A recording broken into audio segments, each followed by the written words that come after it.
Chapter 2. And a circumstance which greatly strengthened the bad opinion Bessie and Miss Abbott were disposed to entertain of me. The fact is, I was a trifle beside myself, or rather out of myself.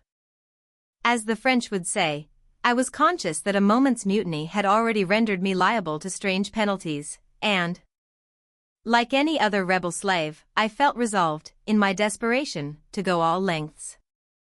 Hold her arms, Miss Abbott, she's like a mad cat.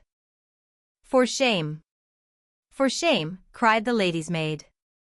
What shocking conduct! Miss Eyre, to strike a young gentleman, your benefactress's son. Your young master. Master. How is he my master? Am I a servant? No, you are less than a servant, for you do nothing for your keep. There, sit down, and think over your wickedness. They had got me by this time into the apartment indicated by Mrs. Reed, and had thrust me upon a stool. My impulse was to rise from it like a spring. Their two pair of hands arrested me instantly. If you don't sit still, you must be tied down, said Bessie. Miss Abbott, lend me your garters, she would break mine directly. Miss Abbott turned to divest a stout leg of the necessary ligature. This preparation for bonds, and the additional ignominy it inferred, took a little of the excitement out of me. Don't take them off, I cried, I will not stir. In guarantee whereof, I attached myself to my seat by my hands. Mind you don't, said Bessie, and when she had ascertained that I was really subsiding, she loosened her hold of me. Then she and Miss Abbott stood with folded arms, looking darkly and doubtfully on my face, as incredulous of my sanity. She never did so before, at last said Bessie, turning to the Abigail. But it was always in her, was the reply. I've told Mrs. often my opinion about the child, and Mrs. agreed with me. She's an underhand little thing. I never saw a girl of her age with so much cover. Bessie answered not, but ere long, addressing me, she said, You ought to be aware, miss, that you are under obligations to Mrs. Reed. She keeps you. If she were to turn you off, you would have to go to the poorhouse. I had nothing to say to these words. They were not new to me. My very first recollections of existence included hints of the same kind. This reproach of my dependence had become a vague sing-song in my ear, very painful and crushing, but only half intelligible. Miss Abbott joined in. And you ought not to think yourself on an equality with the Mrs. Reed and Master Reed, because Mrs. kindly allows you to be brought up with them. They will have a great deal of money, and you will have none. It is your place to be humble, and to try to make yourself agreeable to them. What we tell you is for your good, added Bessie, in no harsh voice. You should try to be useful and pleasant, then, perhaps, you would have a home here, but if you become passionate and rude, Mrs. will send you away, I am sure. Besides, said Miss Abbott, God will punish her. He might strike her dead in the midst of her tantrums, and then where would she go? Come, Bessie, we will leave her. I wouldn't have her heart for anything. Say your prayers, Miss Eyre, when you are by yourself, for if you don't repent, something bad might be permitted to come down the chimney and fetch you away. They went, shutting the door, and locking it behind them.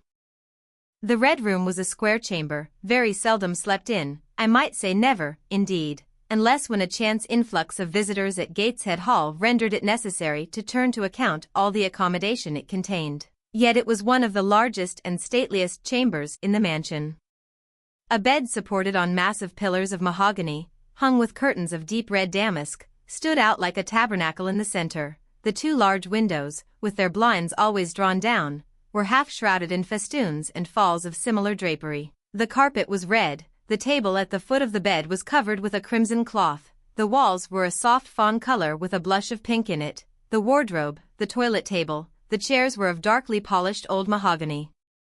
Out of these deep surrounding shades rose high, and glared white, the piled-up mattresses and pillows of the bed, spread with a snowy Marseilles counterpane.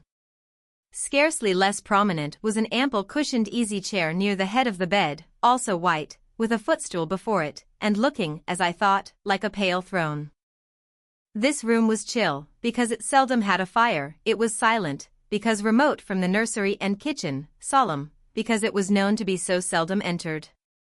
The housemaid alone came here on Saturdays, to wipe from the mirrors and the furniture a week's quiet dust, and Mrs. Reed herself, at far intervals, visited it to review the contents of a certain secret drawer in the wardrobe, where were stored divers parchments, her jewel casket, and a miniature of her deceased husband, and in those last words lies the secret of the Red Room, the spell which kept it so lonely in spite of its grandeur.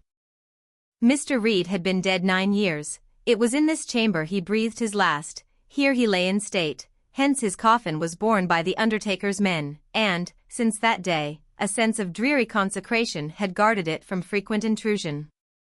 My seat, to which Bessie and the bitter Miss Abbott had left me riveted, was a low ottoman near the marble chimney-piece. The bed rose before me. To my right hand there was the high, dark wardrobe, with subdued, broken reflections varying the gloss of its panels. To my left were the muffled windows. A great looking-glass between them repeated the vacant majesty of the bed and room.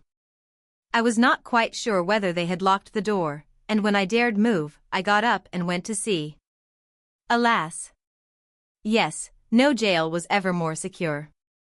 Returning, I had to cross before the looking-glass. My fascinated glance involuntarily explored the depth it revealed.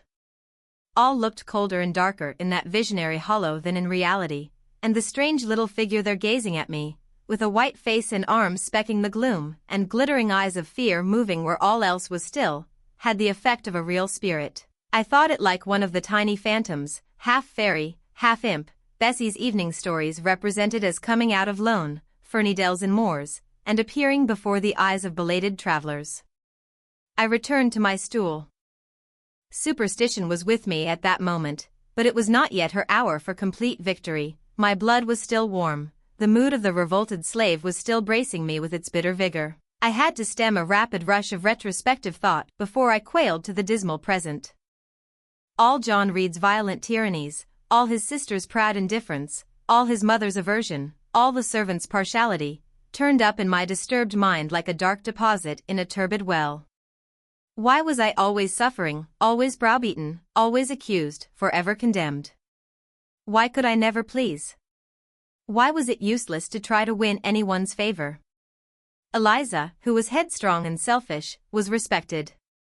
Georgiana, who had a spoiled temper, a very acrid spite, a captious and insolent carriage, was universally indulged. Her beauty, her pink cheeks and golden curls, seemed to give delight to all who looked at her, and to purchase indemnity for every fault.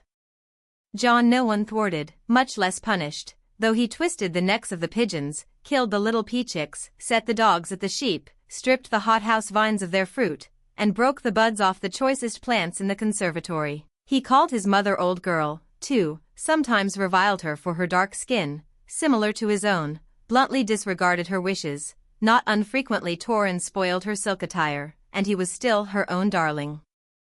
I dared commit no fault, I strove to fulfill every duty, and I was termed naughty and tiresome, sullen and sneaking, from morning to noon, and from noon to night. My head still ached and bled with the blow and fall I had received. No one had reproved John for wantonly striking me, and because I had turned against him to avert farther irrational violence, I was loaded with general opprobrium.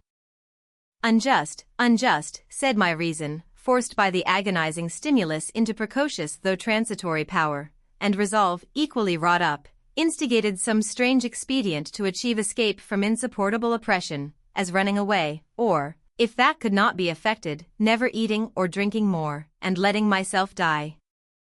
What a consternation of soul was mine that dreary afternoon! How all my brain was in tumult, and all my heart in insurrection! Yet in what darkness, what dense ignorance, was the mental battle fought! I could not answer the ceaseless inward question, why I thus suffered. Now, at the distance of, I will not say how many years, I see it clearly. I was a discord in Gateshead Hall, I was like nobody there, I had nothing in harmony with Mrs. Reed or her children, or her chosen vassalage. If they did not love me, in fact, as little did I love them. They were not bound to regard with affection a thing that could not sympathize with one amongst them, a heterogeneous thing, opposed to them in temperament, in capacity, in propensities, a useless thing, incapable of serving their interest, or adding to their pleasure, a noxious thing, cherishing the germs of indignation at their treatment, of contempt of their judgment. I know that had I been a sanguine, brilliant, careless, exacting, handsome, romping child, though equally dependent and friendless, Mrs. Reed would have endured my presence more complacently. Her children would have entertained for me more of the cordiality of fellow feeling.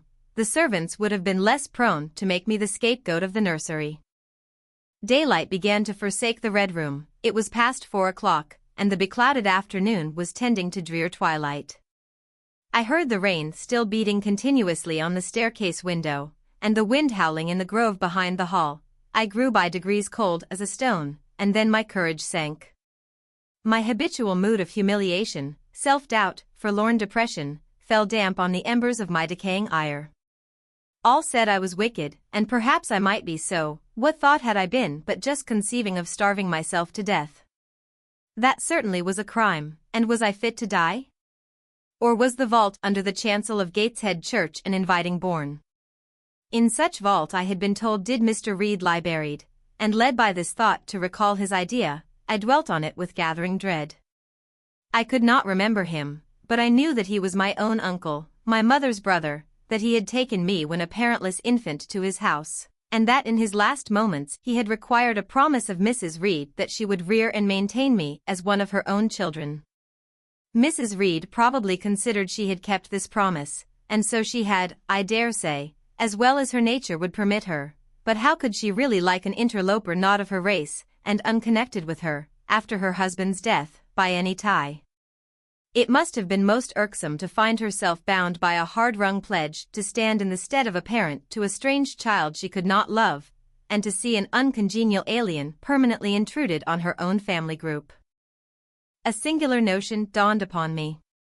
I doubted not, never doubted, that if Mr. Reed had been alive he would have treated me kindly, and now, as I sat looking at the white bed and overshadowed walls, occasionally also turning a fascinated eye towards the dimly gleaming mirror, I began to recall what I had heard of dead men, troubled in their graves by the violation of their last wishes, revisiting the earth to punish the perjured and avenge the oppressed, and I thought Mr. Reed's spirit, harassed by the wrongs of his sister's child, might quit its abode, whether in the church vault or in the unknown world of the departed, and rise before me in this chamber. I wiped my tears and hushed my sobs, fearful lest any sign of violent grief might waken a preternatural voice to comfort me, or elicit from the gloom some haloed face, bending over me with strange pity. This idea, consolatory in theory, I felt would be terrible if realized. With all my might I endeavored to stifle it, I endeavored to be firm. Shaking my hair from my eyes, I lifted my head and tried to look boldly round the dark room. At this moment a light gleamed on the wall. Was it, I asked myself, a ray from the moon penetrating some aperture in the blind? No, moonlight was still, and this stirred. While I gazed, it glided up to the ceiling and quivered over my head. I can now conjecture readily that this streak of light was, in all likelihood, a gleam from a lantern carried by someone across the lawn, but then, prepared as my mind was for horror, shaken as my nerves were by agitation, I thought the swift darting beam was a herald of some coming vision from another world. My heart beat thick, my head grew hot, a sound filled my ears, which I deemed the rushing of wings. Something seemed near me. I was oppressed, suffocated, endurance broke down. I rushed to the door and shook the lock in desperate effort. Steps came running along the outer passage, the key turned, Bessie and Abbott entered. "Miss Eyre, are you ill?" said Bessie. "What a dreadful noise!" "It went quite through me," exclaimed Abbott. "Take me out." "Let me go into the nursery," was my cry. "What for? Are you hurt? Have you seen something?" again demanded Bessie. "Oh. I saw a light, and I thought a ghost would come." I had now got hold of Bessie's hand, and she did not snatch it from me. "She has screamed out on purpose," declared Abbott, in some disgust. "And what a scream! If she had been in great pain one would have excused it, but she only wanted to bring us all here. I know her naughty tricks." "What is all this?" demanded another voice peremptorily, and Mrs. Reed came along the corridor, her cap flying wide, her gown rustling stormily. "Abbott and Bessie, I believe I gave orders that Jane Eyre should be left in the Red Room till I came to her myself." "Miss Jane screamed so loud, ma'am," pleaded Bessie. Let her go, was the only answer. Loose Bessie's hand. Child, you cannot succeed in getting out by these means, be assured. I abhor artifice, particularly in children. It is my duty to show you that tricks will not answer. You will now stay here an hour longer, and it is only on condition of perfect submission and stillness that I shall liberate you then. Oh, aunt! Have pity. Forgive me. I cannot endure it, let me be punished some other way. I shall be killed if... Silence. This violence is almost repulsive, and so, no doubt, she felt it. I was a precocious actress in her eyes. She sincerely looked on me as a compound of virulent passions, mean spirit, and dangerous duplicity. Bessie and Abbott having retreated, Mrs. Reed, impatient of my now frantic anguish and wild sobs, abruptly thrust me back and locked me in, without farther parley. I heard her sweeping away, and soon after she was gone, I suppose I had a species of fit, unconsciousness closed the scene.